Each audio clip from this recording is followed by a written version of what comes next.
Big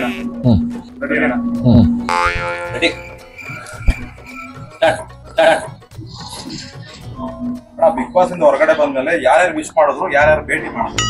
first ನಮಸ್ಕಾರ. ಹಳ್ಳಿಕಾರ ಹೊತ್ತೂರು ಸಂತೋಷ್ ಅವ್ರಿಗೆ ನಮಸ್ಕಾರ. ನಮಸ್ಕಾರ. ಚೆನ್ನಾಗಿ ಕೇಳಿದೆ.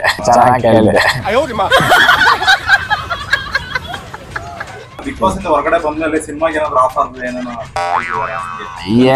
ಹೇಳ್ತಾರೆ, ನಮ್ಕ ಅವೆಲ್ಲ ಮಾಡಕ್ಕಾಗಲ್ಲಣ್ಣ. ನಾವು ತುಕಾಲಿ ಜೊತೆಗೆ ಹೋಗಿ ಮಾಡೋಣ ಅಂತ.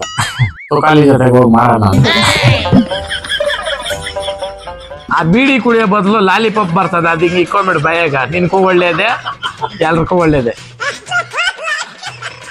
ನಿಮ್ದು 10 ಕ್ವಶನ್ಗೆ ಒಂದೇ ಉತ್ತರ ಸಿಗ್ತೈತೆ. ನಿಮ್ಗೆ ಏನ್ ಕೇಳ್ಬೇಕು ಅಂತ ಅರ್ಥ ಇಲ್ಲ. ಕೇಳಿದ್ರೆ ಅಷ್ಟೇ ಬರೋದು. ಎಲ್ರಿಗೂ ಹಂಗೆ ಆಗೋಗ್ಬಿಟ್ಟೈತೆ. ಫಸ್ಟ್ನೇ ಕ್ವಶನ್, ಬಿಗ್ ಬಾಸ್ ಇಂದ ಹೊರಗಡೆ ಬಂದ್ಮೇಲೆ ಯಾರ್ಯಾರು ವಿಶ್ ಮಾಡಿದ್ರಿ, ಯಾರು ಭೇಟಿ ಮಾಡೋದು? ಇಲ್ಲ, ಆಕ್ಚುಲಿ ಕಲರ್ಸ್ ಇಂದಾನೇನೆ ಫೈನಲ್ದು ಅದೇನೋ ಒಂದು ಶೂಟ್ ಇತ್ತು ಅಂತ ಕರೆದಿದ್ರು. ಗಿಚ್ಚ ಗಿಲಿಗಿಲಿ ಸ್ಟಾರ್ಟ್ ಆಗ್ತೈತೆ ಅಂತ ಅದು ಶೂಟ್ ಎತ್ತಾ ಇದ್ರು. ಹೋಗಿದ್ದೆ.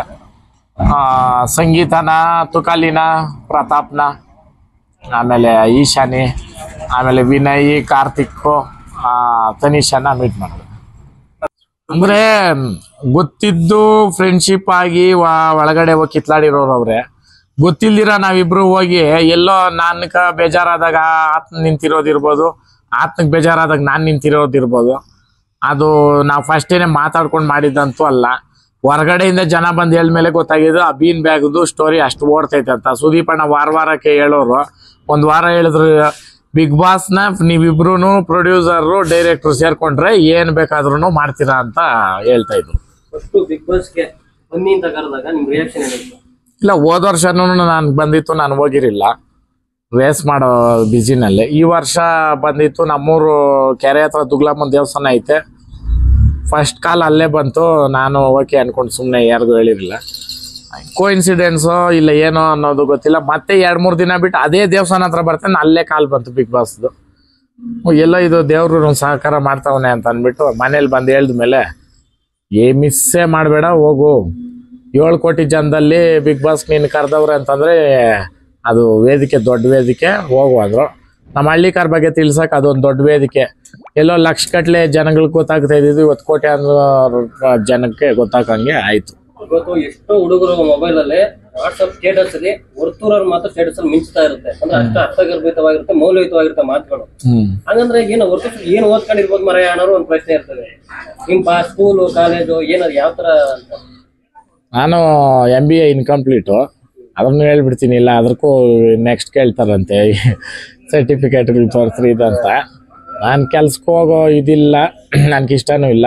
ಎಜುಕೇಷನ್ ಬೇಕು. ದಯವಿಟ್ಟು ಎಲ್ಲ ಯೂತ್ಸ್ ಕೇಳೋದೊಂದೇ, ಎಜುಕೇಷನ್ ಬೇಕು. ಯಾಕಂದರೆ ಎಜುಕೇಷನ್ ಈಸ್ ಎ ಇನ್ಫಾರ್ಮೇಷನ್.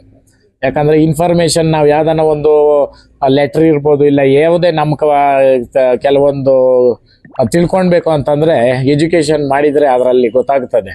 ಓದಿ ಅದಕ್ಕೆ ನಾವು ಉತ್ತರ ಕೊಡ್ಬೋದು. ಕೆಲವರು ಚೆನ್ನಾಗಿ ಓದಿ ಅದರಲ್ಲೇನೇ ಉನ್ನತ ಸ್ಥಾನಗಳಲ್ಲಿ ಇರ್ತಾರೆ. But education is important.